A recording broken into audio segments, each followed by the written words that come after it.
Good evening, everyone. Welcome to the West Yorkshire Football Show and our Bradford City season review. I'm Chris Bell. Tonight, today, joining us are regular faces Lewis Sale and a surprisingly not drunk Gareth Walker. And we are also delighted to be joined by Jamie Raynor from BBC Radio Leeds, the voice of Bradford City. Thanks for joining us, Jamie. A pleasure, guys. Thanks for having me. I mean, before I come on to Gaz and kind of whether he's recovered from the weekend, how are you doing? How's the throat after what will have been a very busy weekend for your voice? Yeah, slightly hoarse and still trying to re-find it in full force. I'll be perfectly honest with you, but no, I think I've just about come down back to earth after what's been a crazy whirlwind few days, but an absolute joy. What a privilege, what a pleasure it's been to cover Bradford City over the last few days. Still probably haven't quite come to terms with what happened on Saturday and what it means for the club moving forward. But no, brilliant few days. I mean, Gaz, you're going to kind of take the lead with it, but I have to ask you. I mean, how long have you been sober? I can't imagine it's that long in the grand scheme of things. I'm on medication, so I have to be careful what I drink. But Saturday night, I think I was just high on life more than anything else. It was just like we've finally done it, and after all, you guys know how down and depressed I was on the show and on social media. But yeah, just to leave it as late as we did, and I just don't. I said to the lads that were with on Saturday, if you could bottle that feeling in the 96th minute and sell it, you'd be a millionaire, wouldn't you? You just can't write things like that. Yeah, it was the stuff of well, as we'll go on to, like legends and folklores. And quickly, Lou, how are you doing, mate? I mean, looking at it as I was as well, kind of from an outside perspective, really not being obviously a Bradford fan, but living in the city. I mean, you just not been able to move in the last few days across Bradford. Can't move. You can't go beyond 2 or 3 social media posts without seeing something that's to do with Bradford City or people up a lamppost or some kind of fans' limbs on the Saturday afternoon, listening to Jamie commentary over the top of it. There's always something that's on your social media feed to do with Bradford City. Listen, the city needs it. The city, like any other, thrives of success, doesn't it? And we spoke about this a few weeks ago. We've seen in recent years, Bradford Bulls and Bradford City have fallen on harder times than what they have in the past. But I mean, wow, if you're going to go up, what an unbelievable way to do it. I'll be absolutely honest, I didn't see much of a game because I was on a bit of a session, to be brutally honest, in Halifax. And the only clip I actually saw of the game was from the 90th minute onwards, which was clearly the best bit. And even in Halifax, after the goal went in, and obviously the celebrations happening on Bradford, for some unbeknown reason, people just seemed to swarm as well into this city centre with Bradford City tops on, even though there wasn't one in sight from 12 p.m. onwards. So it shows the appetite that Bradford City have got. And listen, it's remarkable. I'm very close, as you know, to a Walsall fan. I can't possibly repeat what his thoughts are at the moment in time. But what a way for the likes of Gaz to absolutely milk it, and for Jamie to, is his job to be in that moment and commentate on one of the most iconic moments in recent Bradford City history. Is quite remarkable. Yeah, I just wanted to start with that, really, Jamie. Start with Saturday's game, because for the most part, it was just an awful game, wasn't it? And for a fan to watch, it was just nerve-wracking and obviously nervous throughout the whole thing, and not a joy to watch. What was it like to commentate on as a game on Saturday? Yeah, it was crazy. I'll be honest. My heart was absolutely racing towards the back end of the game, because you just know what's at stake, and you understand the significance of the game and the moment and how important it was for Bradford City to find that goal. And yeah, for large parts, it didn't look like it was going to be their day. And you can't help but start wondering, oh my gosh, are they going to fall at the final hurdle again? Are they going to have to go through the playoffs? Chesterfield have snuck in. They've got the momentum. I know Bradford City have taken 4 points from Chesterfield this season, but they look like a really daunting prospect. So you're starting to do all these kind of thoughts in your mind, starting to think all of these thoughts in your mind. And then when obviously the news came through in the second half that Walsall had taken the lead, that's when I started to really fear the worst. And then just how crazy it was, Jack Shepherd hitting the post. Then he failed to kind of convert the recycled attack. Then there was that chance which Sarcevic put over the crossbar with like just over a minute remaining, and that's, you know, they always say in football there's one more chance, and that was the one where I thought that's it, that's the chance, it's gone. So for them to be able to find a winner on the back of all of that, what was in-game disappointment, I think just added to the craziness of the ecstasy that followed after the ball eventually hit the back of the net. You know, probably one of the worst goals you'll see all season, to be perfectly honest. And it was in, as you say, it was a dreadful game, really. I thought City were the better of the two teams in the first half. That Kavanagh chance where he headed it straight at the keeper that hit the crossbar, he didn't know anything about it, Jay Lynch.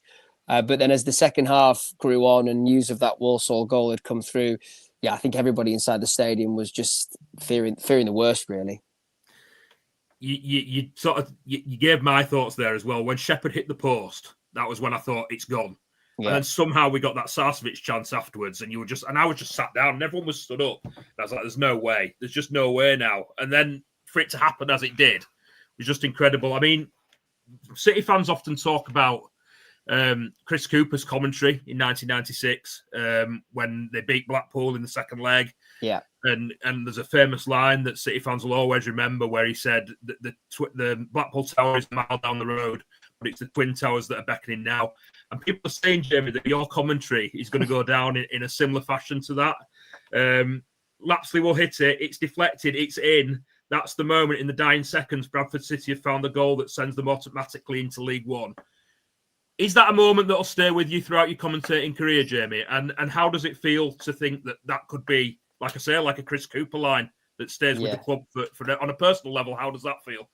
Yeah, I mean, yeah, to hear that means the world, to be honest with you, because yeah, you know, first and foremost, you're very lucky as a commentator to get a moment like that, and it's less about the words, it's more about the moment. It's just fortunate that you're the person that gets to describe that moment in whatever capacity that might be.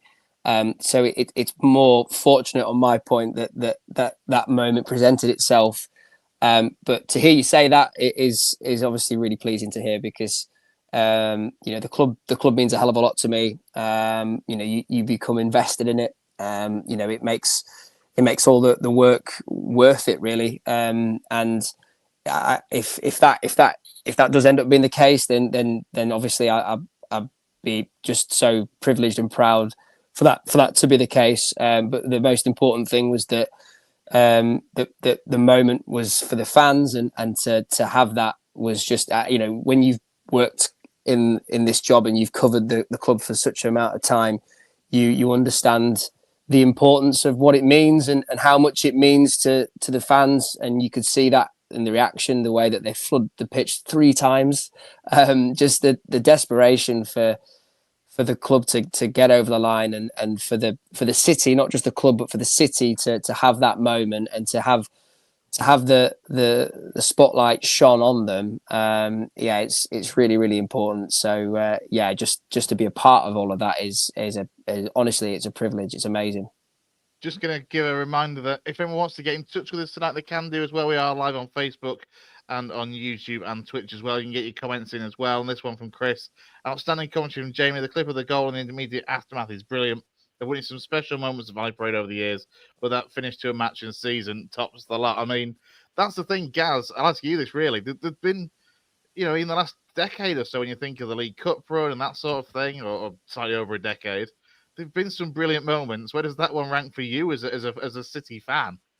It's so difficult to say, and I think it'll take time to sort of build a hierarchy, where it fits in that hierarchy in my head, because it's the first automatic promotion in 26 years.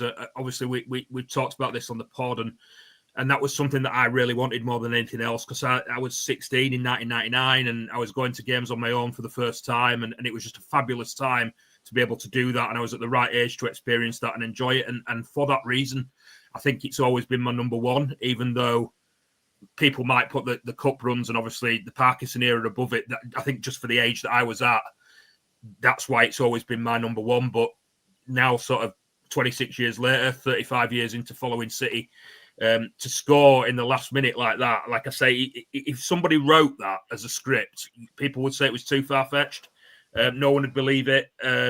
So, yeah, I think it will be right up there. Like I said, it'll take a while to digest and find out exactly where it stands. It'd be interesting to know from viewers, actually, where they would rank that in sort of their personal experiences watching City and where it stands. Because, like you said, there's been so many moments, there's been so many lows, and we're fortunate that we've had quite a few highs as well.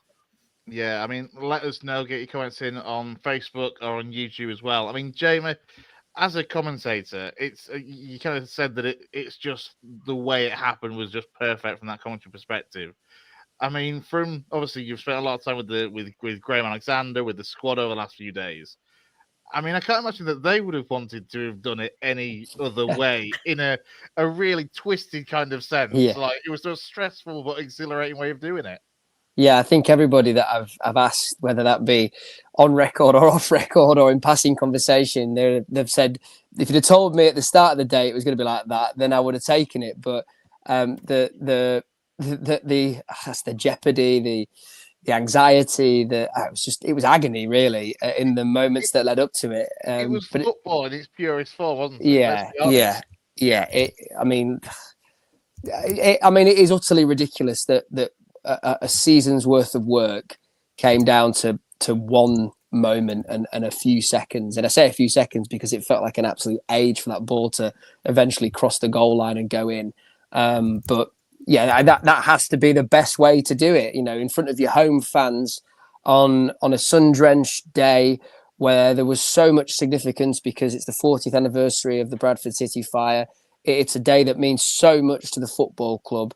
To then get that moment at the very end is such drama, and as you say, it's why we love football, because it could create moments like that I don't think even script writers and movie writers can even dream of. It was just an incredible moment, and it was the story of Bradford City. Really, it encapsulates everything that is the football club, and it's why it's so significant to the fans.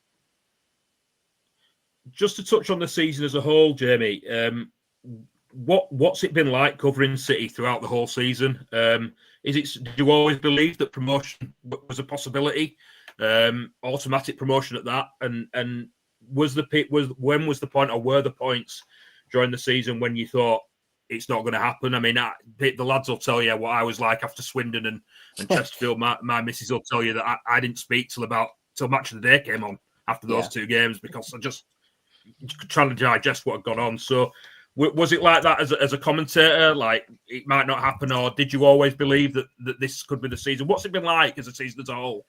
Yeah, it's really interesting. I was fine after Swindon. I was weirdly fine after Chesterfield. I wasn't so fine after Doncaster, I'll be honest with you. The moments that have really stood out to me, and maybe it's because I'm scarred somewhat by how seasons have gone in recent past, that I remember coming away from Colchester, which is such a long time ago, in the first half of the season, so not the home game, the game at Colchester when they were 1-0 up and it ended up being 1-1, thinking this is like, it had been a long run without a win, and the injuries were there, and you're thinking, have they got enough? Have they got that mental strength to see out games and manage games? And then the Notts County defeat prior to Christmas, I remember thinking, I'm not certain. I think they were 12th after that game. Yeah. But I never had doubt in Graham, if I'm being honest with you. Easy for me to say now that they've done it, but I've always felt that Graham, if there was going to be a manager that was going to do it, Graham was going to be the manager that was going to do it. And again, I'm not trying to be Captain Hindsight and Mr. Wonderful, and I thought this from the very off. I've obviously, you try and offer appraisals as the journey continued, but I remember the first conversation I had with him when we were at Valley Parade. He'd been unveiled to the media, and just thinking, there is something about you that fits. There's a humility about you.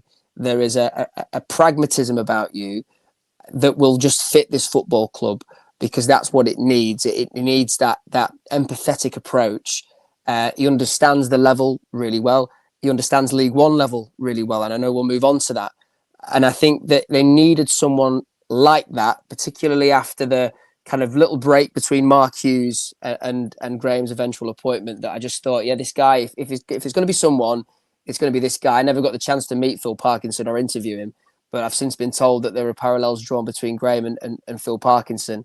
And so I always had belief, really, on the back of his appointment, and then more so that great run that they went on at the end of last season, where you thought, oh, there's a framework here, there's a structure. David Sharp's come in to bolster that operation, and then the summer recruitment. It just feels like the club, since Graham's appointment, have made decisions that make sense. That you look at it and go, that makes sense. That signing makes sense. That whole operation makes sense. And I think it's no surprise that they've been successful, because there is a linear approach across the whole team.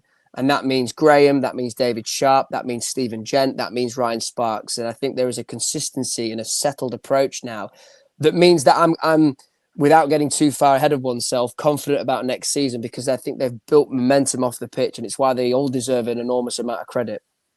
I mean, I'm just going to say, Gaz, like me and Lou, we said it all along, didn't we, Lou, that, you know, in Graham Alexander, there is the manager that would eventually give him time and give him the job, and it'll do it. And that also, Gaz, I mean, think back to last season. There were times last season when some City fans weren't happy with the way things were going under Alexander, and certain sections, small as they were, wanted him gone. Mad as a fan, Gaz, to think that, you know, where you are a year and a bit later, and even this season when the runs were bad, it you know, things turn, don't they? We've always said Valley Parade, when it's together, is brilliant. When it's fragmented, it can be a terrible place to kind of be watching football. Yeah, you're spot on, and so is Jamie. I mean, you guys know that I was quite pro Alexander from the start for the same reasons that Jamie was.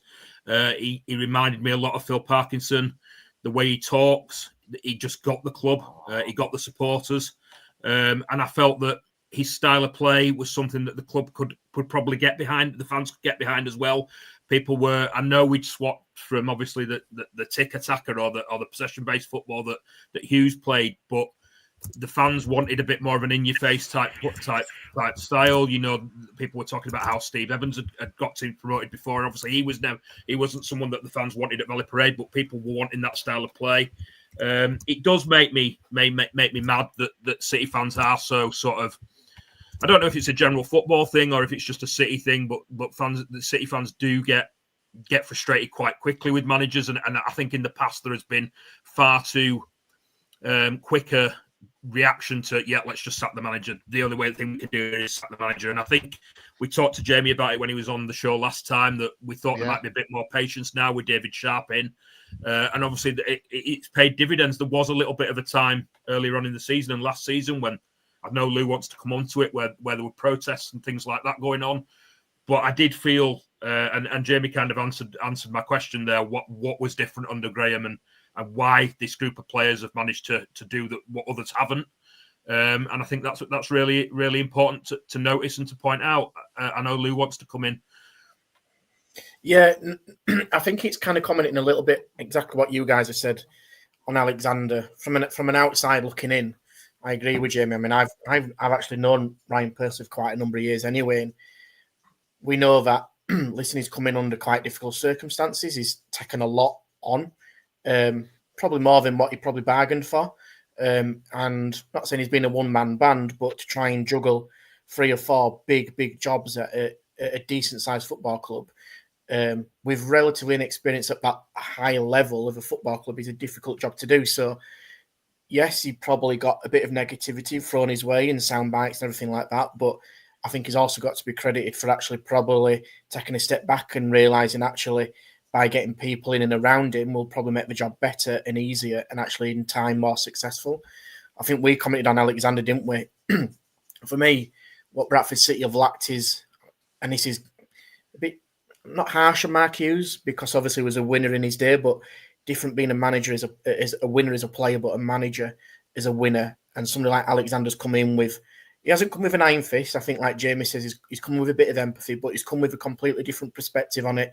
He's got 0 connections with a football club. He's won titles as a player, but he's also won promotions as a manager.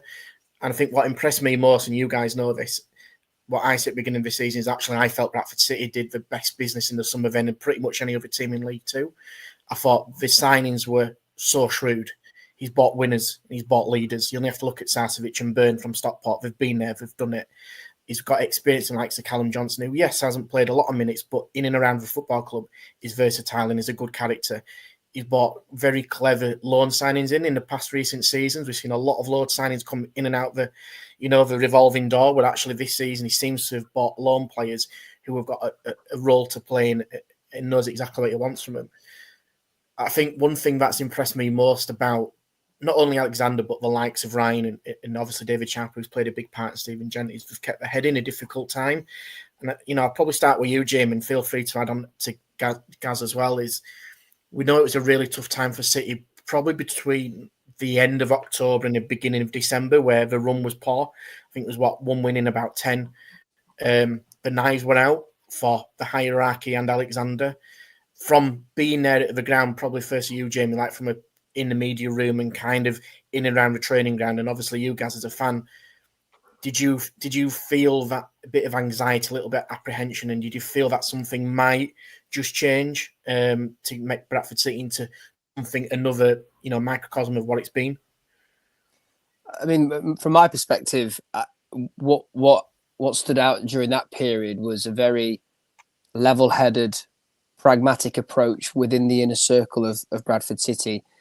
I understand why there is that emotive turn when things aren't going well for Bradford City whilst at League Two level, because there is an ultimate desperation to get out. We've seen over the last few days how big a club it is and the potential that exists, and therefore it fuels that want and that desire and that desperation to get out of League Two. And the longer Bradford City remained in League Two, the greater that desperation would become. Although what I did feel was that with all that swirling round, and this is why Graham Alexander is a good appointment, in my opinion, for this football club, is he has an ability to communicate with the supporters in a way that explains in the best capacity he can without overly explaining and giving away too much information that needs to stay in-house, but doing it in a manner that hopefully makes sense, and we have to try and make sense of it and ask questions that help it make sense, and understand from my perspective as well. We're in a similar boat to the fans. We need to try and understand what's going on. But that's where I have to credit Graham, and that's why I have to credit David Sharp, and that's why I have to credit Ryan as well, because to go back to what you were saying there, Lou, Ryan came in a very difficult position, and I think, I admit it probably lost on me actually at the time of his appointment. I was still in my first season covering the football club, just how difficult a position that was. I think the club was staring down the barrel of League Two relegation, for goodness sake, with limited funds, an owner that isn't or wasn't as present as he is now, and doing it for the very first time. Has he made mistakes? Absolutely, he's made mistakes. Has he learnt and has he grown? Absolutely, he has. And I think this season has been a product of that experience that he's built up in the role, trusting those around him, trusting others with that responsibility. David taking on the mantle of the football operations side. And we know David Sharp is patient in his stewardship of that particular role. Look at Nigel Clough and how long Mansfield didn't quite get over the line. They stuck with his man, and he stuck with his man, and they eventually did get over the line. Okay, David had left the club by that point, but David has believed in Graham, Ryan has believed in David and Graham, and that's where I go back to that point. There is a linear approach across the operation, in circle, in-house, that means that they trust one another. That will have been tested in those moments because results aren't going the way that you want them to. And I think that period, to go back to your initial question, taught them a lot about how they needed to go and attack the second half of the season. Was it any surprise that we saw a groundswell of attacking midfielders arrive in January? No, because they did not want to be left in the position where if Anthony Sarcevic picks up an injury, we're going to be left in a position where we cannot replace Anthony Sarcevic. Some might argue that they didn't still adapt to Anthony Sarcevic's absence with the recent hamstring injury that he was suffering with.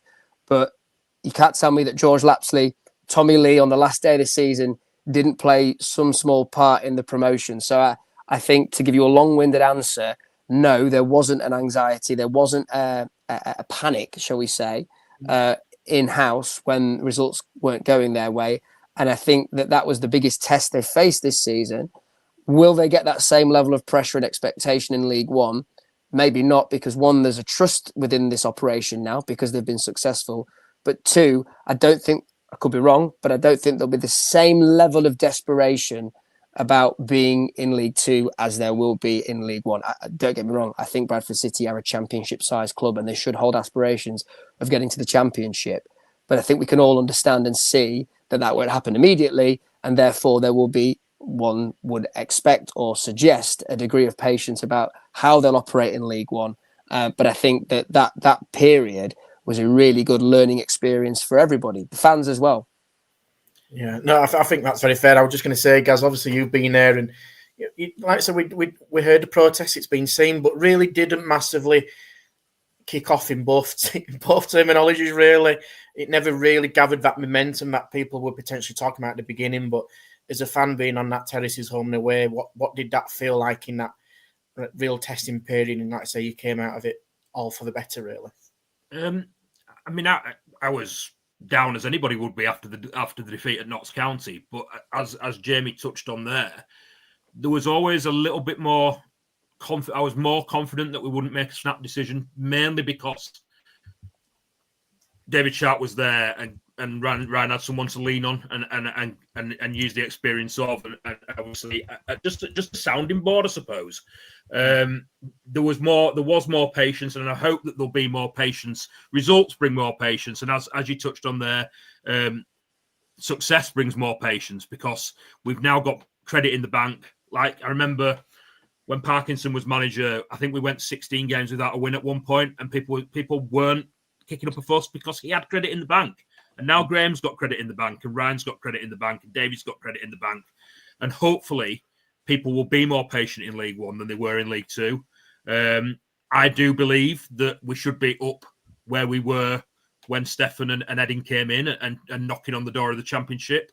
I don't think it'll happen straight away, and I'm prepared to wait. And I hope that more City fans feel the same way as I do in that regard than they did or that they have done in the past. And like you say, we just have to hope that it comes in time. But I'm sure there'll be more patience, and I think there will be. I'm confident there will be. Yeah, fingers crossed.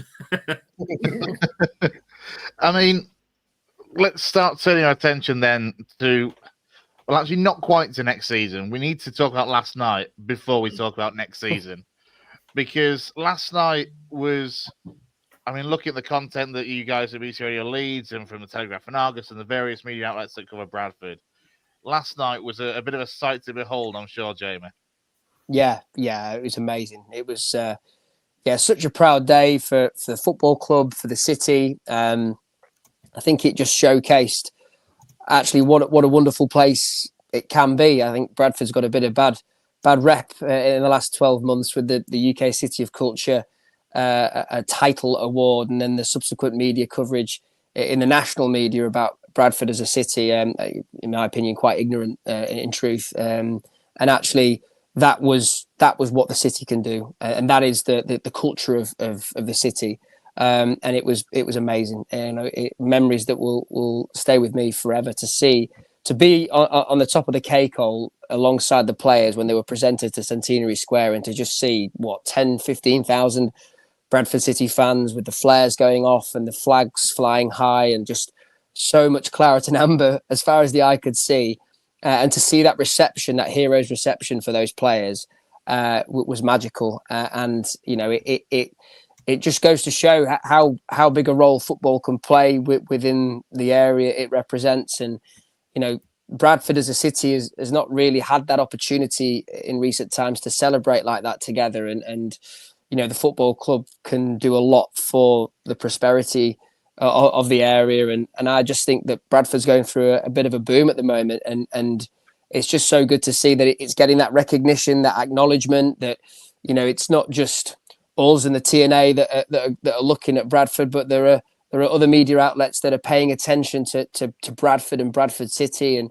And I just hope that it does a lot for the region, not just for the football club. And I, to be a part of that yesterday was really, really special. And I just want to place on record my thanks again to the football club for allowing us that access, and the council as well, because it was down to them that we were able to be there and to try and share that with those that maybe couldn't attend yesterday. And so just as I say, a really, really special day and evening. I mean, I'm surprised that those involved at the club were able to kind of pull the squad back together, judging from social media that I think Andy Cook and Colin Doyle went missing for the best part of 3 days, I think, lost in the bars of Bradford. Yeah, one of my favourite comments is that Brad Halliday was doing a Freddie Flintoff 2005. And I've seen Brad, and I've interviewed Brad a number of times. I hope he doesn't mind me saying this, but he wasn't looking his best, shall we say, when he arrived at Valley Parade yesterday. But look, who can decry him celebrating in the way that he did? Andy Cook was in fine form. He's been in fine form since the promotion was confirmed. What I will say is Michael Mellon has been somewhat a dark horse. I don't think anybody expected to see him enjoy it as much as he has done. And he has led all the chants. He has been on the karaoke. He has been at the very front of all of the celebrations. Yeah, I think it's caught all the playing squad by surprise. I think Sam Walker said we didn't know he had that in him. He's brought out a different beast, this promotion, Michael Mellon. I mean, that kind of karaoke. Sorry, guys. And it kind of nicely leads into what I wanted to ask you next, Jimmy, about these players as a group. And obviously, we all know about Sarcevic, and I think it's 8 promotions now, isn't it? And 5, or is it 5 from League Two, or possibly 6 from League? Yeah, it's just crazy, isn't it? Ridiculous. His record. Yeah. But like you say, that the bond that they clearly have shown in the celebrations. I mean, it was quite clear last night. I came across to Bradford last night. Michael Mellon and Callum Kavanagh are obviously really close as young lads and as a strike force. What is it about these players that's made the difference, do you think? We talked about Graham and obviously the effect that he's had. Yeah. But what is it as a group of players? What's different about these players compared to the players that we've had before? I think Graham's a big player in that. I think the way that he's unified them as a dressing room, that kind of never say die attitude, but I think back to some of the interviews that we've done with Graham regarding the recruitment, and a lot of the rhetoric around those appointments or those signings was very much they've got a point to prove, and I quite like that mutual context to each of these players, that they've got a point to prove. Andy Cook has lived his career proving people wrong. Anthony Sarcevic proved to everyone that he can drop down from League One into the National League and do it all again. And then he's gone and got a promotion and said, do you know what? I'm going to take the harder route. I'm going to go back down to League Two and I'm going to do it all over again. They've got proven serial winners within that group. Neil Byrne, back-to-back promotions. And isn't that just consistent with the playing career of Graham Alexander? He's gone. He can't do it. Premier League, 37 years of age. No, I'll prove you wrong. I'll prove you wrong because I can play until I'm 40. And by the way, I can score over 100 goals as a defender. I can play over 1,000 games as a player, and I'll score on my final ever game as a professional player with the final ever kick that I'll ever play. And, that's just a remarkable story. And so I think Graham's career reflects the group that he's built. And I think the recruitment has to take a lot of credit for building that unity within the squad. There's a togetherness. There's obviously the Northeast contingent. You've got Smallwood, Halliday, Andy Cook, Alex Patterson, and yes, look, there's that age-old. They're all from Borough, appraisal of some of the recruitment. But I think there's a unity within the group as a result of that. And I think what's been really impressive has been the fact that they've made loan signings. You touched on it earlier. They've made loan signings that have made a real impact. Yeah. And they've really slotted into the culture of the club.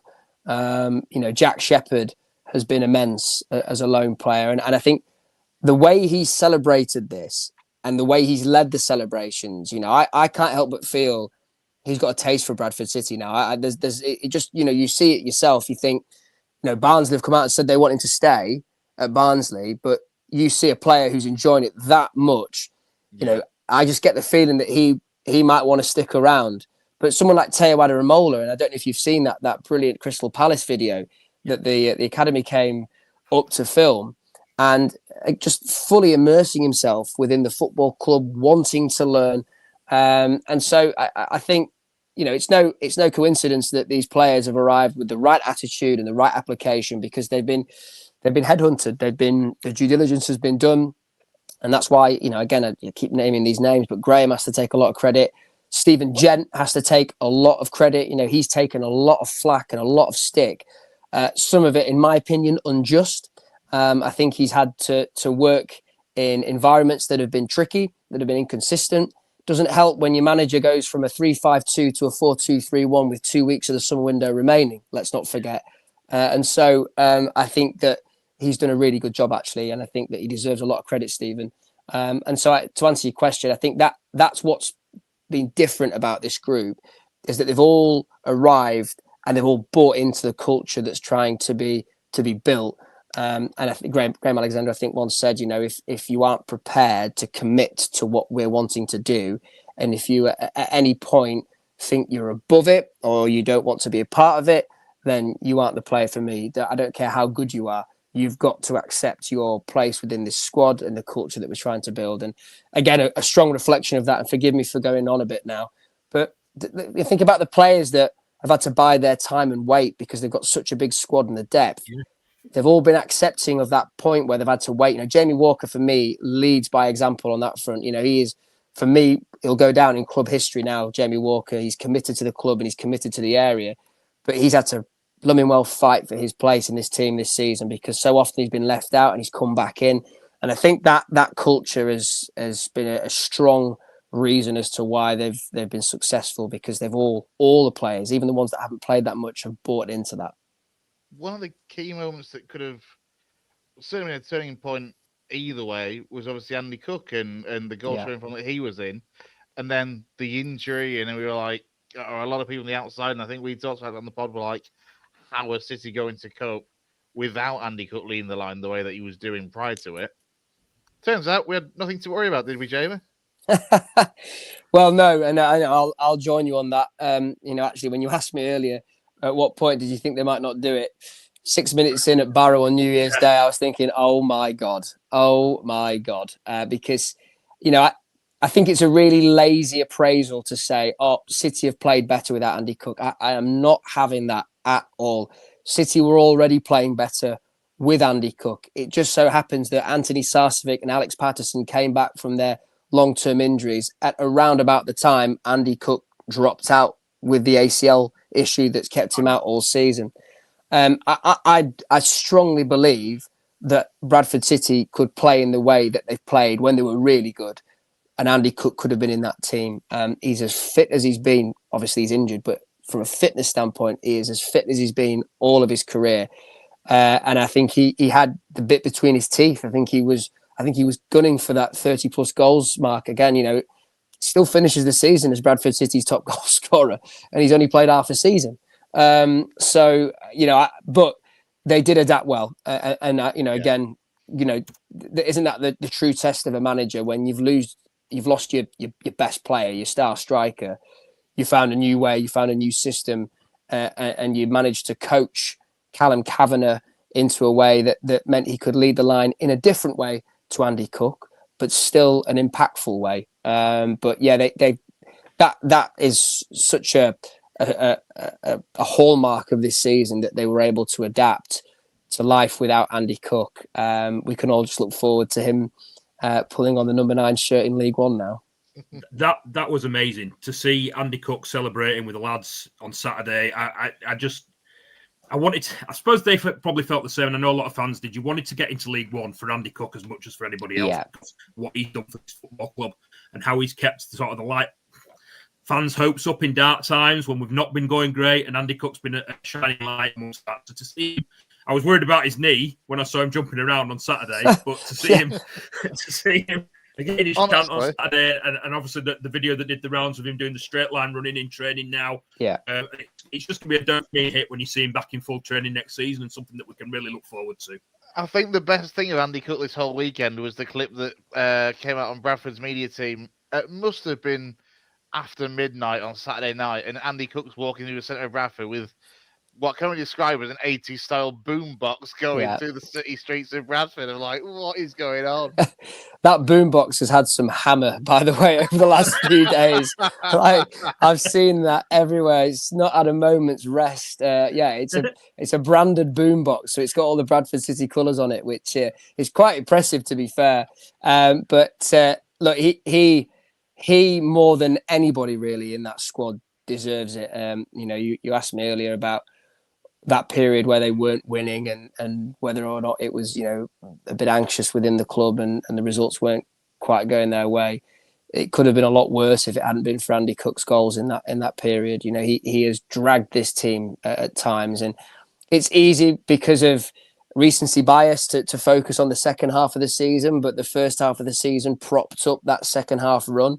And a lot of those goals in that first half of the season came from the right, left boot or the head of Andy Cook. And I mean, some of the goals that he scored this season in that first half of the campaign, there's obviously the Port Vale goal, which people will always remember. Ridiculous goal. But there's other goals. For me, the one that really stands out is that Newport header, if you remember it, at home at Valley Parade Monday night. Like ridiculous technique to lean back and find the neck muscles to then find the opposing far corner. Unbelievable striker. And I can see him doing a job in League One. Maybe I've got the blinkers on and I'm wanting it, but I do. League One have got a lot of big burly centre halves. I know that from watching League One this season. It's what separates the good from the bad in that division, and he has shown that he can play against those big centre halves. And I think actually towards the back end of this season, when the form has been a bit indifferent, the Tranmere defeat at home, the Gillingham loss away from home, the Accrington 0-0 away from home, those low block defences that were clearly deployed in those games by the opposition. That's where you want your Andy Cook, someone who can just pin your defender, hold the ball up, and also defend set pieces as well. His defensive work in the set piece situation, he was so good at that near post, heading the ball away. So, yeah, I still think they've missed him second half. I know the form has been better in the second half to the first half. I think there's mitigating factors away from Andy Cook, the reason for that. I still think they've missed him. So I'm just absolutely over the moon for him that they got the job done and he could celebrate and only Andy Cook can. I think you bang on, Jamie. I was talking to Jason, Jason from Whitford Post. Yeah. Good friend of the show, good friend of mine. We're talking to him last night, and we're going to do our vote for Whitford Post Player of the Year, and we all said Andy Cook will be in with a shout of that. But you can't forget the influence he had on that first half of the season at all. I just want to come to Lou and Chris briefly, as general football fans. No, obviously not Bradford City fans, but people that live in Bradford. And ask you, it's sort of a threefold question, really. The scenes on North Parade and what happened obviously last night. What does that say about the potential of Bradford City and what it means to the city as a whole? And then also, are Bradford City a special case in that we're an emotional football club, and there is an emotional outpouring quite often at Bradford City. Obviously, we've got the events of 40 years ago. But I was in tears on Saturday, and I didn't even realise I was crying at first. But when that goal, is that a general football thing, or is that something that's just specific to Bradford City? I'll let you go first, Lou. Cheers, Chris. So living in the city, we know that Bradford City is an emotional club. Everything that surrounds it, absolutely rightly so. Like you touched on there, Gaz, and we all know probably somebody or some connection of somebody that's been impacted by the Bradford City fire, whether they lost their lives or have been affected at the game. Unfortunately, that does touch that human element across the city. So with that does come emotion, and that's fair. I think in terms of a Bradford City special case in general as being an emotional club, taking that aside, which obviously you can't do, but I'm trying to isolate in terms of a football club itself. I'd argue that that's just part of the course of being a football fan. I don't want to kind of be derogatory and kind of dilute any of your celebrations, because I know we can kind of smell the fumes from here across the city, and I live half an hour away from the city centre. But listen, I've been involved in my local non-league and also, the team I support, where you get those moments, don't you? And that's what it means as a football fan, when you just somehow, your belief might just start to waver, and then all of a sudden it just strikes you, and that's exactly why you're a football fan. And I think from your perspective, Gaz, is that's what you've gone through. That, it's been well documented. That's kind of the Aguero moment. I was there as working and volunteering with Bradford Park Avenue, where we had our Aguero moment and getting into the playoffs with the last kick of the game. I was there when we were going to play a final in the 120th minute. It does feel it's a special game as football, and I think that's regardless of you're a Bradford City fan, Newcastle United fan, Bradford Park Avenue, whoever that may be. In terms of Bradford City, in terms of the city itself, I said this, didn't I, to you guys and us guys on the pod, and I think Jamie hopefully can vouch for it, that you could have probably had 35,000 there on Saturday afternoon. There's no doubt about it. Bradford City has an appetite when it's doing well. One thing I will say, and come at me, Bradford City fans, and I'm expecting a bit of backlash here, like a lot of other clubs, I think there is a lot of fickleness, because when stuff doesn't go well, it can easily turn quite toxic. And we've mentioned that on the pod in months and years gone by, that when stuff doesn't seem to be going right, there's a lot of noise. And we know what football fans, that sometimes there is a difference between those that go home and especially away and those on social media. There is different viewpoints. Those that go away, listen, they're the absolute hardcore that will travel regardless of where the club is, whether in the Premier League or whether it's in North East counties and beyond.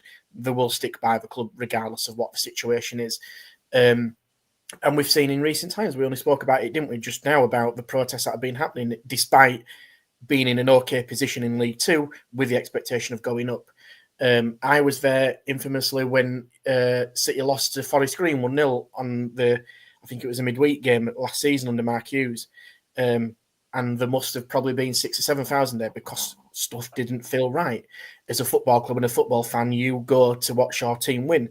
Ultimately, I know it's very naive and cliche to say, but your ambition as a football fan is to be Premier League winners, and that's no different whether you're an Arsenal fan, United fan, Bradford City fan, because at the end of the day, you go on a Saturday at 3:00 to win. And I think with that, when City doing well, the appetite's there. When it's not doing so well, people do fade off and will come back when it feels a little bit better and there's a bit more togetherness. What I will say is I think the City fans, especially at home, have a massive part to play in the success of the club. After attending games, on and off as a neutral, I noticed a big difference. I was there for the Arsenal game and the Aston Villa game as a neutral, and like I said, I was there at Forest Green. I mean, they're completely poles apart, but it's still the same football club. Different times, different eras, different contexts, different circumstances, but it's still the same football club. And I think where City fans have a massive part to play, like I said, is at home. You saw it on Saturday. You guys have said it wasn't the best of games, but the fans have stuck by them. You could have occasions during the middle of the season, if it hadn't mattered so much, where it could just turn a little bit and the feeling feels very different. And that's one thing I think City really need to build on, especially into League One next season, and to establish themselves as a league team and potentially moving up to the Championship, where that togetherness that's been built and the infrastructure off the field is translated within the fan base. I think there's been a big sea change in that in the past year. I think we've seen that. And obviously the work that's been done in this calendar year's had a massive effect as well. And I do think that City eventually will get to the point where they can pretty much fill that ground week in, week out, but that only comes by winning football games. That's just the nature of a football fan generally, isn't it? You're going to have a hardcore, like I say, of probably 6,000 to 7,000 at City. Imagine you didn't go up and season ticket prices have gone up. We've seen that City have sold 17,000 season tickets. If you'd have been mid-table and season tickets would have rose, would you have got 17,000? But the expectation was still there and the hope was there to get into League One. So I think, yes, they've got a big part to play. It's a very emotional place to play. And it does take a certain player to go and join that club. And I think that's where the likes of David Sharp and Stephen Gent and Graham Alexander, from a football perspective, have got to and have got that right this season, because that shirt can weigh heavy at times. And in League One, even though the expectation might not be as high as what it's been in League Two, there'll still be a heavy expectation, I think, to survive next year. And I think if City are struggling, again, we know what football fans can be like, we can slightly turn. Have I managed to avoid the question there, guys? Sorry. Has Luke done all my talking for me? I mean, to quickly pick up on something that Lou's mentioned there, though, it's a fair point because I was there. Would be what 2.5 seasons ago. It was a January game in which Rochdale won 2-1 at Valley Parade on possibly the wettest night I've seen at Valley Parade for many a year. It was in doubt, and Rochdale, who I think we were bottom or second bottom at the time, turned up, won, and even after 25 minutes or so at 0-0, the boos and the atmosphere had really turned against Mark Hughes, for example, on that night.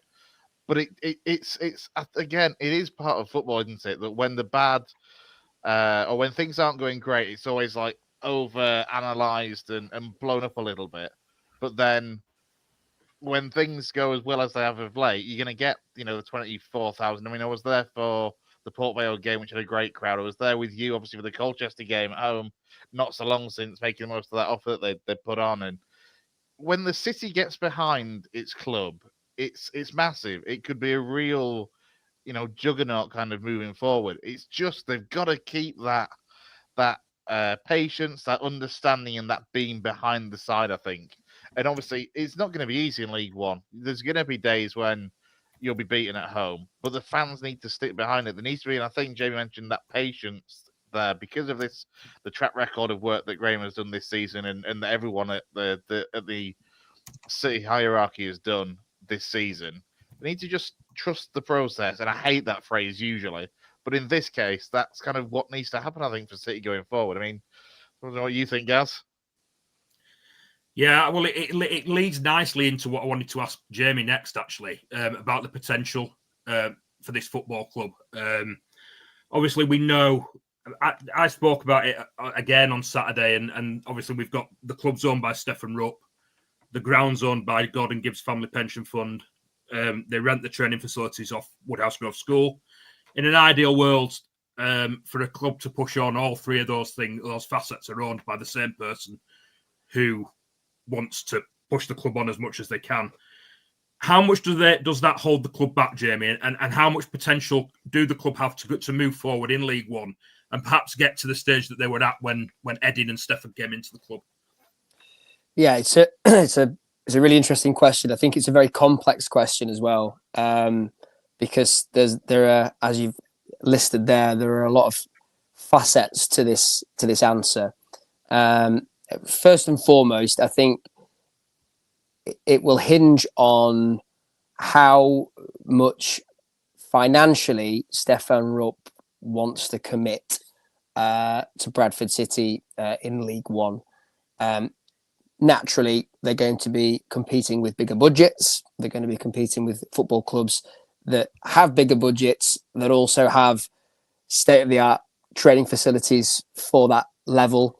And they will come up against clubs that own their own ground. Yeah. I think that League Two has proven that City, albeit would love to own their own ground, don't necessarily need to own their own ground to be successful.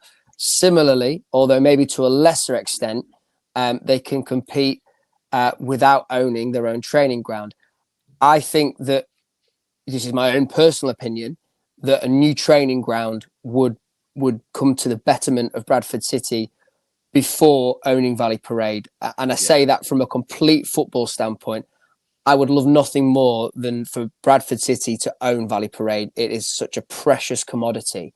But if we're talking purely on footballing competitive ability or footballing ability, I think that a training ground could further the coaching standpoint of the players, the S&C approach to rehab and the like, and it will better the academy as well.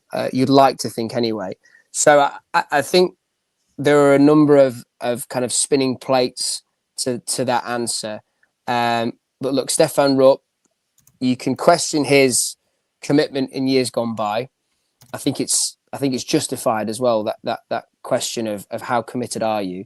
I think it was somewhat the conversation that took place in Munich over a year ago when Ryan Sparks flew out to Stefan Rupp and effectively said, where do you want to go with this club? How do you want to move it forward? Because if you want to be competitive, we are going to have to move away from this self-sustainable model. It is just not going to happen.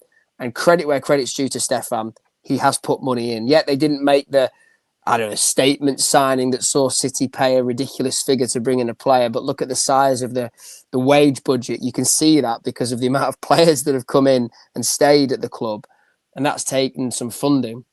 So I would like to know, and hopefully we get the chance to speak with Stefan, I would like to know what he plans from a financial standpoint in terms of committing to the club in League One. They'll obviously see their revenue increase. I think I'm right in saying that the TV money is better because they've gone up into League One as a result of more League One games, I think, being on the television, and I think there'll be more exposure for Bradford City. I think that's right. I don't want to be completely quoted on that.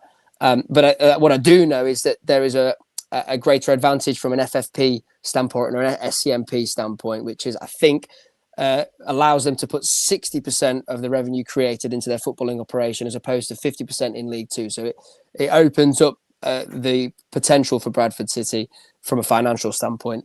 I think obviously Stefan has gone on record and said that he wants to buy back Valley Parade.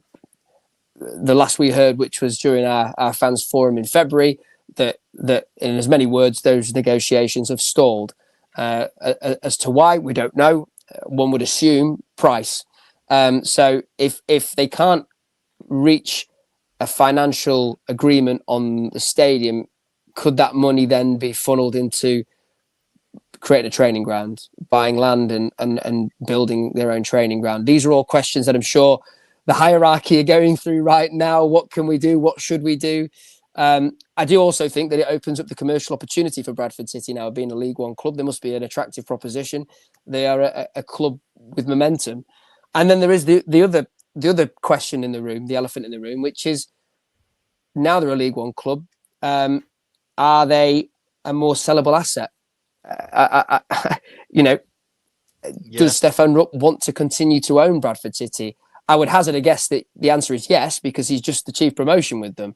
But I imagine from any American business owners looking at which football clubs to buy, that they've got a League One club that brings in 20,000+ to the stadium. And you've seen the scenes now and the ridiculous, remarkable scenes of the parade and the stadium, and just watching that moment. I imagine that there'll be some ownership groups or potential business people looking at that and thinking, okay, that might be an attractive proposition. I am speculating that this is not from a position of knowledge or understanding. That is just my opinion on the scenario. But I think Stefan Rupp is the one that can answer that question truly, Gaz. I think every City fan would like to think that it's opened his eyes maybe a little wider to what can be achieved if he puts a bid in.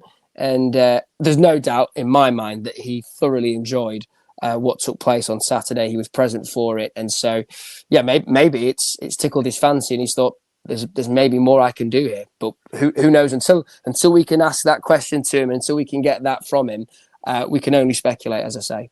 I mean, talk of prospective American owners, a 20+ capacity stadium that actually fills 20,000 fans. I mean, God, our Huddersfield Town man Stephen Downs will be sweating at the prospect of that. In terms of Graham Alexander himself, where does he stand, or where do things stand contract-wise? How long has he got left on it existing?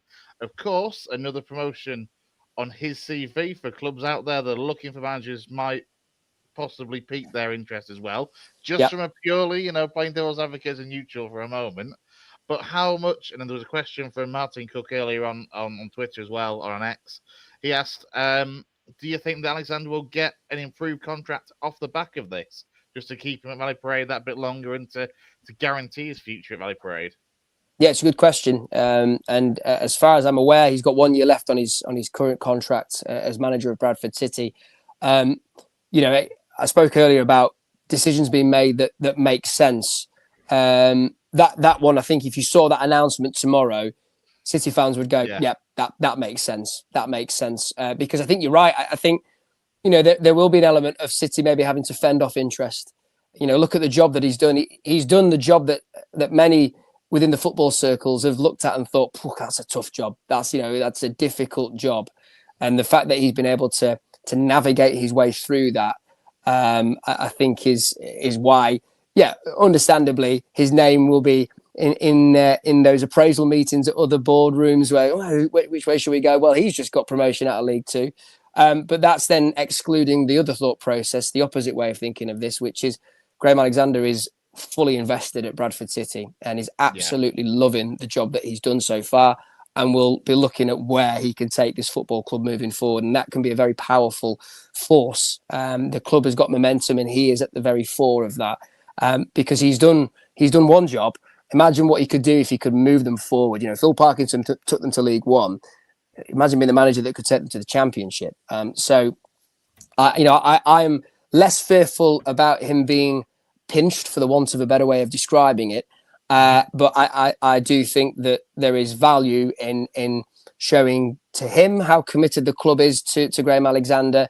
And I think the fans would really welcome that news because of what he's done. He has now been given legendary status. I don't think anybody could decry him of that. So it's one of those decisions that makes sense. And I can only base that on evidence, and the evidence go back to David Sharp at Mansfield, stuck with Nigel Clough and was at the club. He's still at the club, by the way.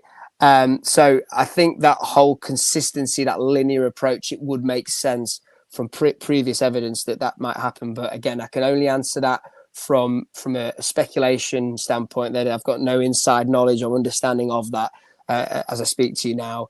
But my opinion on that would be that it would make sense. Yeah, it certainly have earned it, given the job he's done so far. Gaz? I'd just like to agree with that, really. And obviously, we've talked about before how I think League One is almost it's a two-tier division in a way. You've got the haves and the have-nots. You look at what Huddersfield have done with they spent £3 million on a striker in January. That's not something Bradford City are going to do, whether Stefan Rupp invests or not. It's just not going to happen. Yeah. But I do believe going into next season that we can compete in League One. I believe that we can.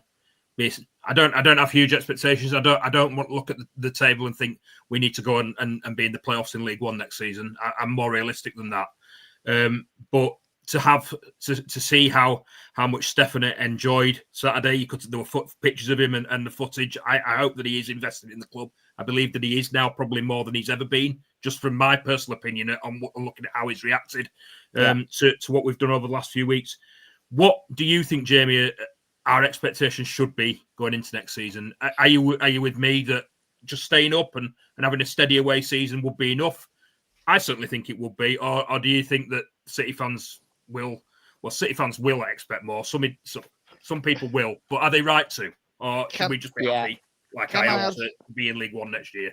Can I add another little added question into this, really, along the same lines of looking at last season, and obviously Stockport and Wrexham have gone up, and obviously Wrexham is a separate case, but looking at Stockport in particular, the sides that have gone recently from League Two into League One and gone into those playoff positions like Stockport, for example, does that add a pressure, do you think, as well, in terms of the expectation from going up with, well, if a club like Stockport can do it, why can't we?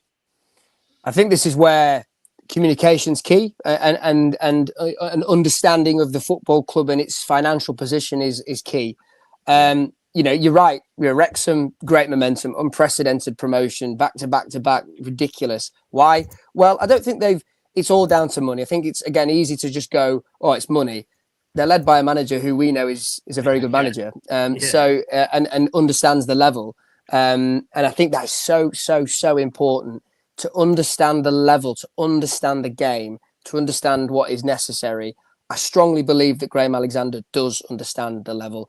The Birmingham game in the EFL Trophy semi-final was a really good example to me as to why there's a chance that Bradford City can potentially push up the top end of the League One table. But apologies for being boring, but I think consolidate.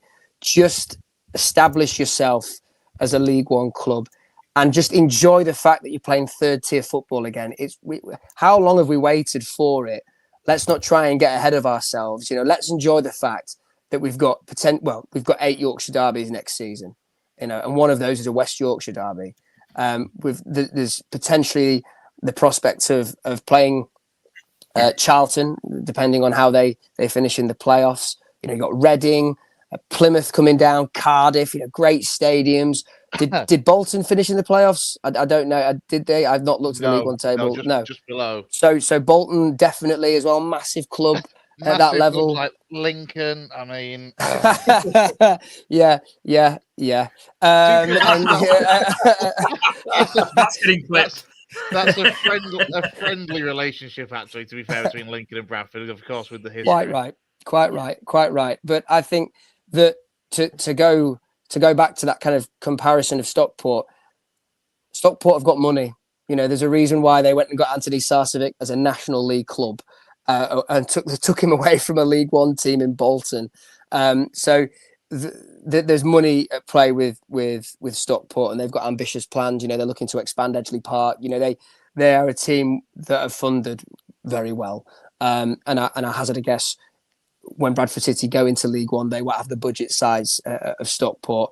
But I think that's where the communication is key, just to refine the expectations of next season. But my feeling is that just enjoy it, to sound like Rio Ferdinand. Just enjoy it. Just go to League One and just enjoy those brilliant away days that are on the horizon for the City faithful, and the away opposition fans that are going to come to a Valley Parade and make it again a real spectacle.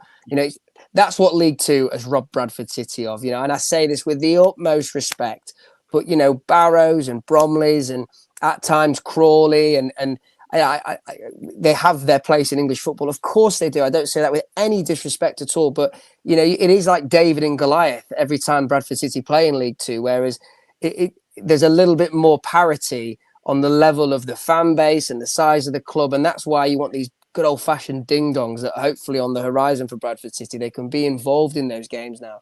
So I think there should be a degree of freedom going into League One. Let's see what happens. But for me, there shouldn't be that expectation of, right, we should go for the playoffs, because I think it's an unfair and unrealistic approach and expectation that they should have. Yes, they've got momentum. But I think they need to just consolidate and just establish themselves as a League One club, so there can be no fear of dropping back down into League Two. I think that is the key for me. But let's see what happens. Mansfield got off to a really good start, didn't they? And then they just completely fell away. So they won't want to do that either. I think, I'm going to be boring and say mid-table. Let's keep League One football at Valley Parade, please. Lou? I don't again want to dilute anything. I think if you finish 20th, I think it's a good season. You've just got to survive in League One. We know what happened last time. Obviously, getting promoted and then went down the year after. You've waited 6 years to get into League One. That's a long time in terms of what Bradford City can offer in League One.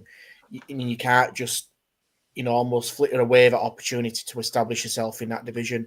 I watched, as I watch a lot of football, and you're looking at division. Are Peterborough going to be as bad as 18th? Probably not. Yes, they are going to get rid of some of the key assets, likely of Poker and stuff, but they've got the academy, which is so strong and they can attract players. Are Wigan going to be finishing 15th? Probably not. Rotherham were expected to go up this season. They finished bang average mid-table. Barnsley finished 12th. There's a lot of teams in that league who you would argue are probably going to do better next season than they have done this season. Jamie's touched on the teams are coming down. Cardiff have had a nearly top 10 budget in Championship and have got relegated. Realistically in League One, they should, within reason, pretty much blow a lot of teams out of the water. I'm not going to say they do what Birmingham have done, but, they're going to be massively strong. 2 years ago, the difference between Luton and Bradford City were 3 divisions. Yeah. Now you're going to be in the same division next season. There's a big, big gap for me. We've known, Jamie's touching it, and I've seen a rise from my non-league time at Stockport. What Dean Stock's done there is been remarkable. But they've built an infrastructure that they knew and trusted. Again, to use that cliche of trusting the process, they've built and built and built. And, I've known staff who have been there at Stockport who did a remarkable job, but they just didn't fit the planners and moved up the divisions. They did nothing wrong, but they've done the role, they fit the purpose, and have been moved on because they had ambitions to go higher. And Bradford City have got to kind of mirror a similar approach in a right and respectful way to those people who have, got them to League One, and now they've got to somehow just stay in League One and then build upon that and build it off and on the pitch. But I hate to say it, I think 20th is a good season. You've got to do everything you can to stay in League One, and then you've got an eye on establishing yourself properly in mid-table and then building your way up, because I think those teams in League One, my personal opinion, I think that's going to be an extremely tough division next season. I arguably think it could be the toughest division out of the professional leagues for 25-26. It I is 100% also agree. It's something we have to build now. We've not, as we've all touched on, the finances aren't there to compete with certain teams at the top, towards the top of that division. We're going to progress. It's going to be built on building blocks slowly, carefully. Let's progress and see how far we can get. Chris, did you want to say something? I was just going to say as well, just how delightfully Northern League One is next season, because with the exception, I think it was Exeter, I'm loving it. Exeter, Plymouth, Cardiff. The bulk Stevenage. of it is Reading. in the grand scheme of things, they're not that bad. Like, No. And then beyond those, like I looked at Northampton, which is what 2.5 hours or so, is like the sixth or seventh most furthest trip south. It was like that's when you know it's a good division. I mean, for you, Jamie, as in the role that you do as well, with all the away days, that'll be a bit of a blessing. Won't it? In most cases, you'll be home within a couple of hours. Yeah, I mean, look. Let me just say from the start, before I give my answer on that, it's a privilege. I get paid to do it. I love doing my job, genuinely. So, getting paid to go and follow the club is a privilege. So I don't want that ever to get lost when I say this. But yes, I would be lying if I said I wasn't slightly happier about the less miles potentially on the road for League One next season. But you're talking to a man, Jamie, that covers Rochdale and has just been handed Truro away in the National League next season if Rochdale don't go up. So that's on top of Eastleigh as well. And and talking about Truro, Carlisle Truro is a National League game next season. What a journey that is for fans and commentators alike. And Mark Hughes as well. Gateshead. But I think it's even further when you factor in like Gateshead and Hartlepool as well, because they've got to go across the country and down. It's honestly, the National League is nuts next season. I'm digressing. The League One, though, sorry, Jamie. It looks all right. I believe me, I would travel anywhere to watch a football game. Trust me on that. But I think it's more, and that's what I go back to that previous answer about just enjoying League One. It's the fact that Bradford City are routinely next season going to better grounds, better atmospheres, and better occasions as well. I was saying to someone yesterday, can you believe that Bradford City against Luton Town is a league game next season? The fact that they were pushing Manchester City in the Premier League at Kenilworth Road last season, and now they're playing Bradford City, is just how crazy English football and the system is, for one. Yeah.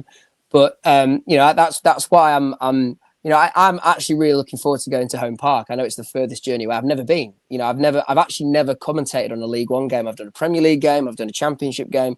I've never done a League One game. So from a very personal, selfish standpoint, I'm looking forward to that as well. So I think it's a really good league. It's a really interesting league. Lou there talking about some of the teams actually, and when you were listing them and actually their own ambitions, I think you're bang on there.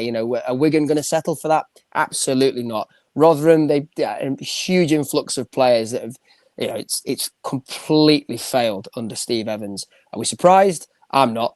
So it'd be interesting to see how they go next season, because they've got a head coach in place now at Rotherham. The fans love him. He's one of their own. Yeah, so they could be a real force next season. Barnsley, I talk about Bradford City in a desperation to get out of League Two. Take that up to League One. Barnsley, they do not want to be in League One. They want to be back in the Championship. So it's going to be a really tough, interesting league next season. And, I think for City to be in and amongst that, I do think, I take the point from Lou about finishing 20th, that being a good season. I actually think that would be a failure. I think there's too much momentum at this football club to be flirting in the relegation zone. I think they're better than that. And I think, I can't remember who said it earlier, there's the best and the rest in League One. I think City should be challenging to get into that top half of the table. I think that should be where they want to aim for. If they can finish mid-table, I think that's a strong season. if they're flirting with the relegation zone, I think they've missed out on the momentum that they've built from this season, because I think there's a real force behind the football club. And I think that they should see this as an opportunity to establish themselves at the first time of asking it, as opposed to fighting for their lives. I think there is that opportunity. So for me, mid-table, that middle third is where I expect them to be next season, and where I think they should be going for next season. How much work do you think the squad needs, Jamie, to achieve that? I know we talked about the loan players before. Yeah. And City have we've had some damn good loans this season, better loans than we've had in previous years. I think you speak to most City fans, and we'd happily take Adaramola back. We'd happily take Shepherd back. We'd love to take Brandon Kaler back. All three of those, we'd love to have them back. How much work does the squad need? How likely are we to get those standard loans in again? And obviously there will be ins and outs. And it's sad to be talking about it now, because the squad's achieved what it's achieved only at the weekend. But does it need work, and how much work do you think it needs? It's a really difficult question. I often hear people say that there isn't too much difference between the bottom half of League One and the top half of League Two, and I think City's EFL Trophy campaign this season has proven that. They beat Stockport, Rotherham, didn't they?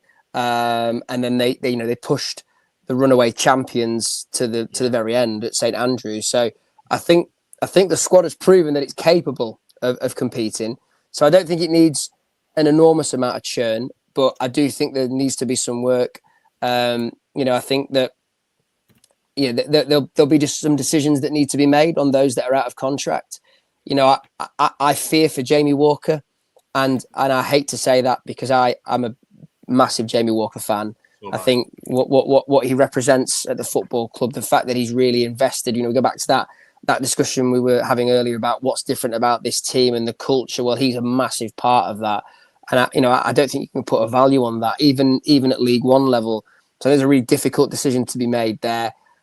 I'd be interested to get your guys' thoughts on this regarding the future of Richie Smallwood. He's out of contract in the summer. What is he, 34, 35 years of age? What do they do about Richie Smallwood? I think he'll stay. I think he should stay. But I just wonder if there's a discussion to be had around that. And similarly, the other players are out of contract. I think I don't know if there's an option of a further year on Lewis Richards. I'd need to check my notes on that just from the top of my head. I don't know if there's an option of a further year on Kieran Kelly at the moment. So these are decisions that need to be made. Mm-hmm. On the loan players front, I think they've got a better chance of bringing those loan players back because they've been promoted. I think if they were a League Two team still for next season, I think they'd really struggle. Adaramola, I think I'm right in saying he's out of contract with Palace in the summer. It would be mad from Palace to not offer him a new deal. He's an asset for them. If they might not have ambitions of playing him, but they can generate money from someone like Teo Adaramola. So I think it'd be crazy from a business standpoint for just not to get him tied down and then either loan him back to City or try and get a fee for him. I think Jack, the effort of that video that they made about Adaramola, that they would go to the effort of then offering that new contract, or if there's an option that they've got. You'd think. Yeah, I think you're spot on there. I think Jack Shepherd, there's a chance. I think he's emotionally connected to the club. I think I'd be surprised if there wasn't a discussion from his part of being like, oh, well, maybe I found my home here. But I do think they need to strengthen in areas. I think they will need to bolster the strike department. Look, Vidane Oliver's, I think it's fair to say Vidane Oliver's finished at Bradford City now. I think he'll be released. There'll be no surprises on that front. Tyler Smith clearly hasn't got a future at Bradford City if he's been loaned out for the second half of the season. He scored a few goals for Barrow, hasn't he? So maybe City could cash in there and get a bit of money for him, which could be re-put into the squad, which kind of then leaves with the absence of Michael Mellon, whether he stays or he goes back to Burnley.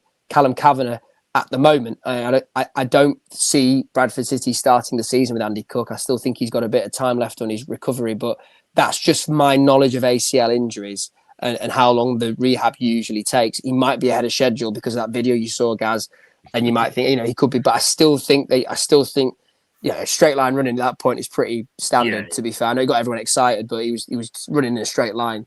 So I think the striking department is a big one. I was having a conversation with someone in the office, Paul Hudson, who's a big City fan, where could they strengthen?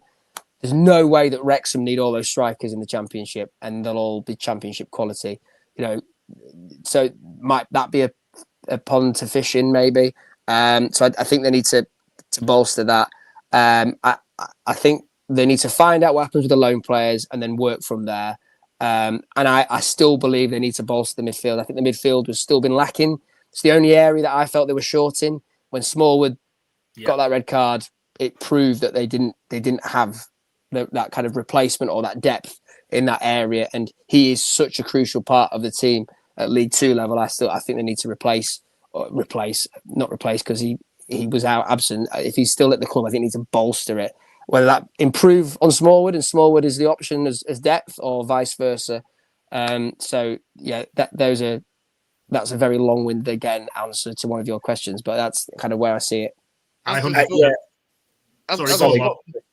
a sports journalist in your role, though, Jamie, sorry, Lou, just how exciting is it for you to be at the centre of this transfer? Kind of the rumour mill is going to be non-stop this summer because, as I say, it is going to need some overhauling. It is going to be needing to be prepared for League One. So how exciting as a sports journalist for you to be in the centre of that? And I mean, I don't envy you trying to sort out the truth from the social media rumour mill. Yeah, I wonder if City ever get to a level where Fabrizio Romano tweets about Bradford City. We can only wonder. Here we go. If it deals with Wrexham, who knows? If it deals with and look, the Phil Parkinson connection's there for you, so he might lend it to you. I think the exciting part is City haven't been in this position for so long. We don't really know what market they'll be fishing in. And so that's the exciting part for me is the unknown at the moment. They'll have an idea, of course, in-house, but have they got the ability to maybe lure a bottom end championship player to their squad? Could they go and get, was it Norwood who went to Stockport from Sheffield United? Have they got that pull factor? Maybe not from a financial standpoint. Again, we don't know the situation there, but I'd like to think as a football romantic that the pictures that have been going around on social media over the last few days and the noise that's been generated around Bradford City, that has to be a pull. Surely, if you're a footballer, you want to be a part of something like that. I appreciate it's a money game and it's a career, but from just a satisfaction standpoint, you'd want to be a part of it. So I'm excited to see what market they are active in and the players that they can maybe now attract to Bradford City. And I think, I go back to the whole recruitment in League Two. I think I personally think they've proven this operation, this structure, this regime at Bradford City now that they have their finger on the pulse when it comes to what works and what doesn't work. I'll be keenly looking towards Stockport's retained list when it comes out. Already. But some of the names that have already been released, was it Ricardo Santos at Bolton? I mean, he's been a figurehead of their defence, and he's been let go by Steven Schumacher. So players like that are becoming available. I'm not saying that's who Bradford City should or shouldn't go for, but Huddersfield Town have just let Matty Pearson go. Yeah. Like if I was Bradford City, I would be running to Keighley and going, right, Matty, sign here, please. Yeah, but seriously, because Huddersfield Town for me should have kept Matty Pearson, but I think his departure is a reflection of just what's going on at that football club right now. And as I say, he's a local lad. I'd be trying every bit of effort to try and get Matty Pearson. I'm a big Matty Pearson fan, to be fair. In the Smallwood mould, Ollie Auburn's just been released by Blackpool. Sorry, and he'd be a cracking player for someone like City. Can they attract those players? And there'll also be League Two players now that the creme de la creme of League Two, who might want to step up into League One, and Bradford City can offer them that opportunity. I'm a big fan of Jamie Jealous at Walsall. And if they, I'm fascinated to see how they fare now in the playoffs. And I know that we're talking about Bradford City and whatnot. But I mean, I Interesting, isn't it? I haven't got that cold of a heart to not feel slightly sympathetic towards what happened. I mean, only a tiny little bit. I'm going to say, come on, Jamie, you don't really care now. Come on, mate. Little bit. Yeah, I wasn't thinking about them in the 96th minute. I'll put it that way. But you know, the players like that, you know, how well have Notts County fared with Dave McGoldrick in their team? You know, is there that quality veteran that can do a job for City that drops down from the Championship or maybe the Prem? I don't know. So that's the exciting part of the job, definitely. Yeah, and you know what? I think we're all intelligent enough because we know our football as well, and I know people will be watching and listening to this and the same, but we're all not naive enough to think Bradford City are going to start panic buying and going, oh my God, this person's been released, let's go buy him and let's cut him on trial. If City have got anything about them, they've done the homework 12 months ago and identified targets who are going to be out of contract this season and have tracked their progress for the course of this season and maybe 18 months before to kind of gone, plan A is League One, plan B is League Two. And I think Stephen Gent and the football operations side are going to be looking at that going, right, whether it is speculating the likes of Norburn, they've got a short list of probably 5-6 players per position of where they want to go. If it me looking outside, I think City should probably almost build another spine alongside the existing spine. I think, like I said, I think that defence is solid enough. It needs bolstering. Small was done a remarkable job. Listen, he wasn't a fan favourite, was he? Almost a year or two ago, and now he's picking up Player of the Year awards and he's been integral to the success. So we know that's been an area that we've highlighted, and you guys have obviously highlighted as well that, you know, could be improved. And obviously the striker situation, we know Andy Cook can't go on forever, physically fit lad, but he can't do it probably for another in the next 3-4 years. So they've got to future-proof that squad through Graham Alexander and David Sharp and the rest of the team. So that's when I think we'll probably make 4 or 5 signings across the spine of the team. And I think one thing which I know you touched on, Jamie, and I think it's a really fair point, but to expand on that is that City can now dip into the loan market a level above of where they were in League Two. We've seen Imola from obviously Crystal Palace, who has done remarkably well, and Crystal Palace have managed that player extremely well in terms of who he's gone on loan to. But now Bradford City could easily look to a Leeds United or a potential Man United or a Newcastle, for example, and maybe pick the best crop of young players from there who they feel are now ready to play proper football at League One level and cement themselves and actually identify, is that player going to be good enough for the Premier League in the next 2-3 years?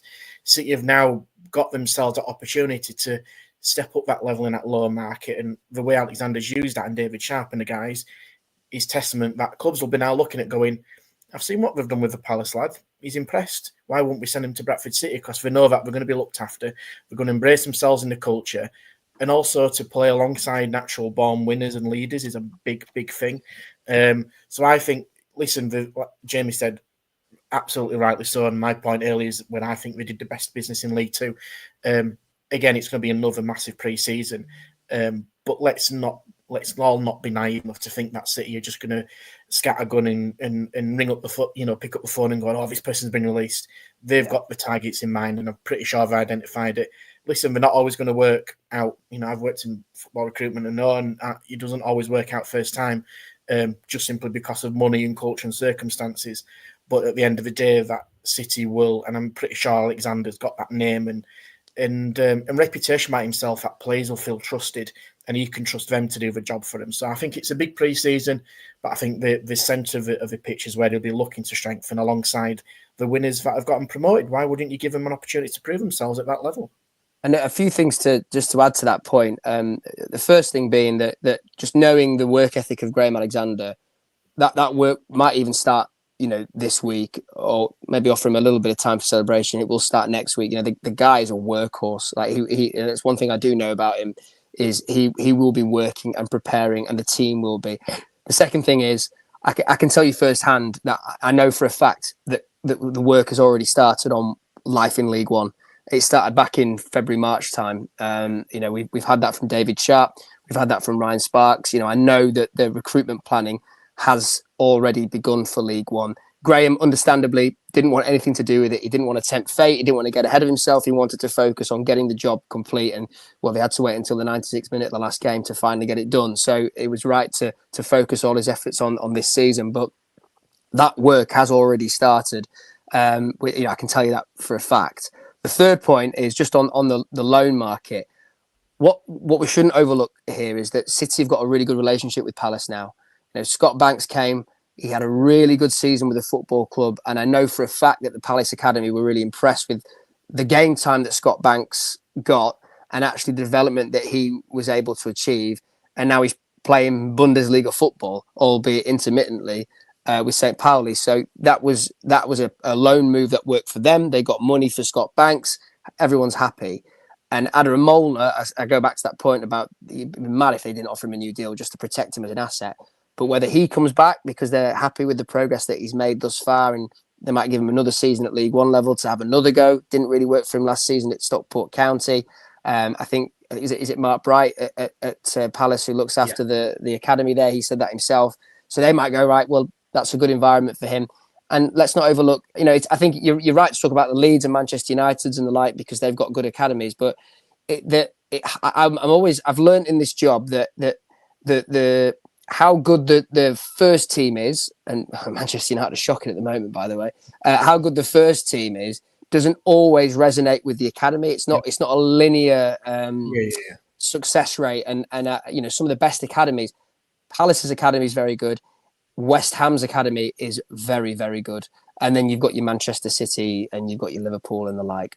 But yeah, I think you're right. I think you're spot on actually. That because the loans have worked really well at Bradford. And the manager plays a big part in that. People will know who Graham is. People will, if you've seen that video, Graham was coaching Adaramola. He was developing him as a player. It's a really good advert for Bradford City's ability to manage loans. And loan. All these big clubs have got loan managers. They'll come, they'll watch their team, they'll watch the player, and they'll assess how the manager deals with those loan players. So I think City have shown this season they have the ability to, by and large, not all the loans have worked out. I know we can all sit here and say they've all been perfect. There's, Diabate's been in that mix. The lad who went to Harrogate, Ollie Sanderson, and Jay Ben, he's not been able to break in because of Brad Halliday, but I actually thought Jay Ben was a good signing this season. He's just never really able to take that spot back from Brad Halliday. But I think they've shown this season that they know how to handle loan players. And I think as well, sorry, Gaz, because I know you're coming in, which is fair, but I think also just from a human perspective, I know football will get wrapped up in a bubble, but just as a person, we've seen that video with what Alexander's done. For a player to go back from, we've got to remember that these are kids, they're still boys. Yeah. So to going from an environment where they have been treated very well in academies and under 21s and pretty much everything's done for him, to go to a club like Bradford City in League Two where, stuff's done for him, but you've got to work hard and you've got to earn your place and you've got to grow up and, grow a pair of balls and really, kind of grow up as a man. That's a big thing for a Premier League club, and that's what they're wanting to test out. That it works for them. But if you're going to play a player now who went there as a boy and is coming back as a man, that just sings to him, doesn't it? And it works both ways. Just a couple of quick points. My record, I have down that we have got an option on Lewis Richards, Jamie. That was what I wrote down when he signed. Hopefully I'm accurate there. I know that they do try and put it in a few contracts, but I think that one was publicised when he signed. I agree on Richie Smallwood. We've said as a group of friends, having watched him, that he's been better this season because he's been allowed to focus on what he does or what he's done throughout his career. He's had... I do feel there was a little bit at times, especially under Hughes, where he was asked to do things that perhaps he wasn't 100% comfortable with, or he hadn't built his career on doing, and Graham's allowed him to focus and be what he's good at. So I do 100% hope, and I'm sure he will be offered a new contract. He's been Player of the Year, he's been the captain. What role he has in the squad going forward depends on who we sign going forward. But I do believe he could play a strong role for us in League One. And 100% on the striker front. You look at if Callum Kavanagh is the only option that we've got heading into the new season, that can't happen. We've got to have a signing or two coming there. Maybe we could break Walsall hearts again and ask for Nathan Lowe on loan in League One. Who knows? You cruel man. You cruel man. That is cold, Gaz. That is very cold. They might go up and have him. My Walsall friend now, Gaz, right for me. Yeah. One more question from me, Jamie, just to wrap up. What are you most looking forward to next season in League One? Yeah, just to go back to that previous point, really, I think just seeing Bradford City in these environments now where there's going to be big crowds and big atmospheres where they go, and we'll see those at Valley Parade. But it'll just add to the spectacle. I'm thoroughly looking forward to those encounters with Huddersfield Town, with Bolton Wanderers, with Plymouth, with Cardiff City, with Luton Town. Great football clubs with great histories, and I think for Bradford City to pit their wits against them and be seen as an equal, to be honest with you, is a really exciting prospect. And I'm gonna be really looking forward to teams coming to Valley Parade, and not just putting the low block on and trying to settle for a point, and seeing City with the target on their back and being the big fish in the cup final every weekend. It'll actually be nice to see teams come and play football and open up, and that might mean for more open games and more free flowing, fast flowing, and more goals conceded potentially. But I think that finally City have just got out of that division. It's been such a grind at times, and I know those following the club have felt that. And I'm just looking forward to City being, as I say, in and amongst some really big clubs in some really, hopefully, exciting environments. It'll be really good to see them in League One. And an opportunity to tick off some more grounds for United too, as well, Jamie. Yeah, too right. That list's going to get longer. Yeah, too right. Just before we go, Jamie, we kind of have to touch on the fact, of course, it is the 40th anniversary of the Bradford City fire on Sunday. And there was a documentary as well on BBC Two on Sunday night called Unforgotten as well. Just how kind of poignant is it as well on the whole? And I've seen some quirky takes, I think, on the fact that obviously it's 40 years and the 56 that passed and the goal came in the 96th minute and all these little things. You're like, is it fate or is it just pure coincidence? But it is poignant that we're going to go from a weekend of obviously great joy last weekend to one very much of remembrance this coming weekend. Yeah, look, this year was always going to be big for the city, not just the football club but the city. It's an emotional time, and I in this job, admittedly, I've been fearful of engrossing myself in that past, because I'm aware of how harrowing it was. And, I kind of sat myself down this year and thought, it's the 40th anniversary. You need to watch this. You need to indulge yourself in it. And it was really tough. It was really hard. I found it really difficult, but it made me understand how important it is to the city, the region, and the football club, of course. And I actually, on Saturday, we were doing like Vox Pops, which are basically little interviews with fans before the game, just to kind of soak up the atmosphere. And one gentleman, I think it was Adrian, he was called, a City fan, and he had been to every home game that season, but for whatever reason, he couldn't make that final game against Lincoln City. And he said to me that it's the glue that binds us, and it is the darkest day in the club's history. But it's that emotional connection that everybody shares, because they were either there, they knew someone that was there, they have family members, friends that are still affected by it to this day. So it is a poignant year, and without kind of being too over the top about this, for the want of a better way of saying that, I hope that day, that moment, offered some solace and remembered the legacy and the memory of those 56 lives that sadly never came home. So it's a huge year, and as I say, I'm glad that in some way it's helped us all remember in some capacity. Yeah, absolutely. Well said, Jamie. We'll round it up there then. Thank you ever so much, Jamie, for taking the time this evening to pleasure on the show. I appreciate you taking up an hour and 40 of your of your Wednesday evening after what's probably been the busiest weekend of your journalistic career so far. But as I say, we really do appreciate having you on, and all being well, we'll be able to get back on in the summer and maybe on a League One preview show for Bradford City, when we'll have more of an idea about how the summer's going to pan out, how the recruitment's going to go, and what the season lies ahead. Yeah, let's do it. I'm up for that, definitely. Excellent. Cheers, Jamie. Gaz, Lou, any final words from you? We are League One. We are League One. It's going up. Ole, ole. He's been holding that in for the last, I'll say, hour and 40, I think. Let's round it off there then. Big thank you to everyone that's got in touch as well with us on X. So do like and subscribe to the channel. We always appreciate the feedback as well. Any comments you've got, do get them. We'll make sure we keep an eye on those as well. We'll be back next week with our usual Monday night roundtable show. I think Downsy and the Huddersfield Town lads are going to be on tomorrow night with a Town Talk show as well.